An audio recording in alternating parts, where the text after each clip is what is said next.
खिताब करेंगे उनको सुने, सिर्फ सुने नहीं, उनकी बातों पे अमल करें और जो वो दिल से चाहते हैं उसको करके दिखाएं। यही आज के मुल्क के जो हालात है उसमें करने की जरूरत है।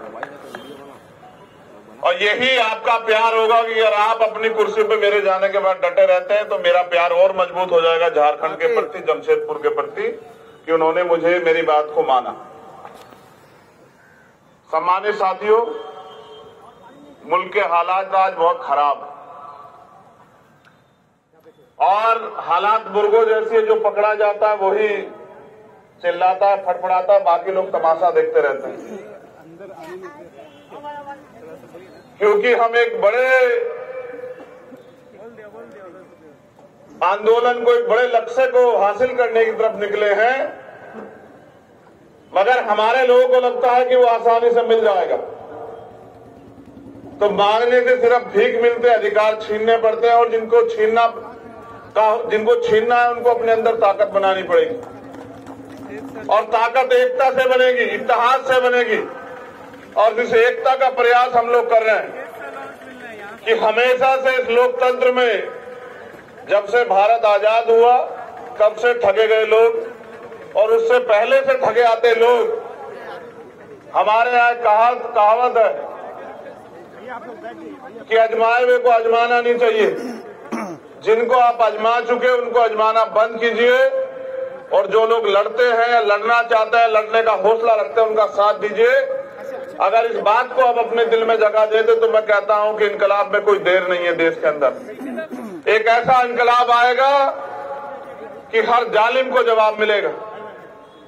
और मैं राहत इंदौरी साहब की कुछ लाइन लिख के लाया हूं, क्योंकि मैं तो एक सिपाही हूं, वो एक शायर थे, मैं एक सिपाही हूं, लेकिन उनकी वो लाइन आज के नाजुक हालात पे बड़ी फिट बैठती है और मेरी इच्छा है कि वो लाइनें मैं आपके जो सामने जरूर रखूं। और मेरी दिल से ये इच्छा थी कि मैं उन लाइनों को आपको जरूर सुनाऊं। गौर कीजिएगा। अभी तो गनीमत है सब्र मेरा, अभी लोकतंत्र में इस चुनाव से पहले कि हम ये करेंगे, आज उन पर काबिज नहीं है। मैं यहाँ की सरकार को भी कह रहा हूँ कि वो अपने अंदर बदलाव करें। वो अपने वादों को, जो वादे उन्होंने किए थे आवाम से, उन पे खरा उतरे, वरना उस सरकार का भी सामना करना पड़ा तो सरकार का भी सामना करेंगे, अपने लोगों के हक की आवाज को दबने नहीं देंगे। एक बहुत बड़ी घटना पे आपका ध्यान आकर्षित कराना चाहता हूं। यहाँ की छोड़ दो, यहाँ के साथियों ने कल रात से बताया कि परमिशन नहीं दे रहे थे, तो मैंने उनसे कहा कि देखो ये विपक्षी सरकार है जो परमिशन नहीं देती। यहाँ जो बैनर पोस्टर लगाए गए थे उनको फाड़ दिया गया, तो हमने कहा कि उनको बैनर फाड़ने दो, हम उनके घमंड जो है वो फाड़ देंगे, जो घमंड अपने दिल में रखे हुए हैं। हमारा भाईचारा जिंदाबाद था और जिंदाबाद है, लेकिन साथियों मैं जो इस मंच से कह रहा हूं उस पर अमल होना चाहिए।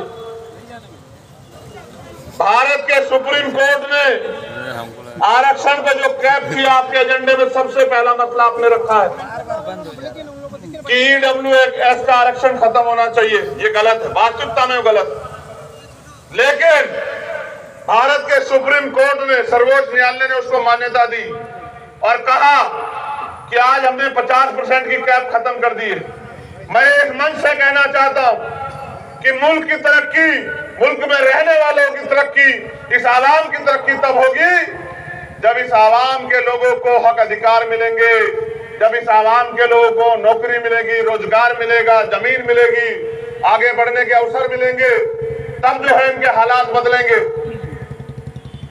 तो मैं मानता हूं कि जिसकी जितनी संख्या भारी उसकी उतनी हिस्सेदारी। संख्या के आधार पर आरक्षण इस देश में अब लागू होने का समय आ चुका। चाहे वो मुसलमान की आबादी हो, चाहे वो सिख की आबादी हो, चाहे वो जैन की आबादी हो, चाहे वो दलित की आबादी हो, चाहे वो पिछड़े वर्ग की आबादी हो जिनकी 52% आबादी हो, झुंझुनू 27% का वो भी पूरा नहीं मिलता, उसको लेके घूम रहे हैं। और इसके लिए जरूरत है कि मुल्क में जातिगत जनगणना होनी चाहिए। जब जातिगत जनगणना होगी तभी पर्दा खुलेगा कि किसकी कितनी संख्या और किसको मिला क्या देश में।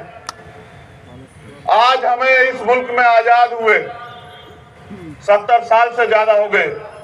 लेकिन अगर जातिगत जनगणनाओं के आंकड़े बाहर आएंगे तो पता लगेगा कि हम पे कितने रोजगार, कितनी नौकरियां, कितनी जमीन है, कितना बिजनेस है, कितनी हिस्सेदारी हमें मिली है हमारे मुल्क में। देश आजाद हुआ, कमजोर कमजोर रह गया, गरीब गरीब रह गया। जिन पे सामाजिक आर्थिक जो ब्राह्मणिकल सोशल ऑर्डर है उसके आधार पे जिनको अधिकारों से, पढ़ाई से, अवसरों से वंचित रखा गया, वो इसी हालात में पड़े रहे। और आज भी इसी हालात में कुछ लोगों के भरोसे, जिनको रहबरे कहते हैं, कि उन रहबरों के भरोसे वो जिंदगी बदलेंगे। कोई रहबर जिंदगी नहीं बदलेगा आपकी अगर आप अपनी लड़ाई नहीं लड़ोगे। मैं आपसे अपील करता हूं कि समय आ चुका है, उठ खड़े हो, इंतजार मत करो। ये हक अधिकार का समय है, ये अपने आने वाली पीढ़ियों को जवाब देने का समय है। अगर आज हम लोग चूक गए और मुल्क के आईन, मुल्क के संविधान पर जो खतरा मंडरा रहा है, अगर वो खतरा और मजबूत हुआ तो कल आने वाली पीढ़ी आपसे, मुझसे हिसाब मांगेगी। मैं इस्लाम के मानने वाले लोगों से भी कहना चाहता हूं कि इस मुल्क का पूरे दुनिया में एक ऐसा मुल्क जो सबको बराबर का अधिकार देता है, जिसका संविधान, आज उस संविधान को कुचलने का प्रयास किया जा रहा है।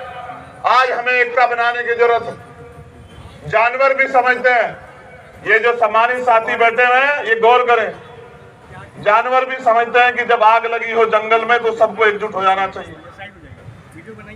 लेकिन आवाम नहीं समझ रही है, क्योंकि जो लोग खुद अपने निजी स्वार्थों में बांट के रखना चाहते हैं, उनको भी जवाब देना पड़ेगा हमारे साथ साथ। कि जब इस मुल्क में हमारे हक अधिकार, हमारा सम्मान, स्वाभिमान दांव पे लग गया था, तब हमारे रहबर क्या कर रहे थे जिनको कौम ने रहबर माना। तो जितनी जिम्मेदारी मेरी है उतनी आप सब लोगों की और उतनी इन सब लोगों की है कि हम एक यूनाइट हों, इस देश के दलित, पिछड़े, आदिवासी, मुसलमान, जैन, सिख, बौद्ध एकजुट हों, भाईचारा बनाए और मिलकर अपने हक अधिकारों की लड़ाई लड़े। संविधान ने तो बहुत कुछ दिया है। संविधान ने अनुसूची 5 दी, इस देश के जल, जंगल, जमीन पे आदिवासी को हक दिया। लेकिन जितनी जमीन वो तैयार करता है वो लूट लेती है सरकारें, और वो बेबस हो जाता है और अपने हक की आवाज उठा तो नक्सली कह के मारा जाता है। ये है मुल्क में हमें मिला है। जो अगर हम अपने हक की लड़ाई लड़ते हैं तो झूठे मुकदमे, सीबीआई, ईडी की रेड और तमाम तरह के प्रयास करके हमें रोका जाता है। नहीं रुकेंगे, बिल्कुल नहीं रुकेंगे, और तब तक नहीं रुकेंगे जब तक इस गैर बराबरी को फाड़ के नहीं फेंक देते, जब तक हम लोग आवाम में क्रांति नहीं पैदा करते थे। जैसे जय भीम भैया, जय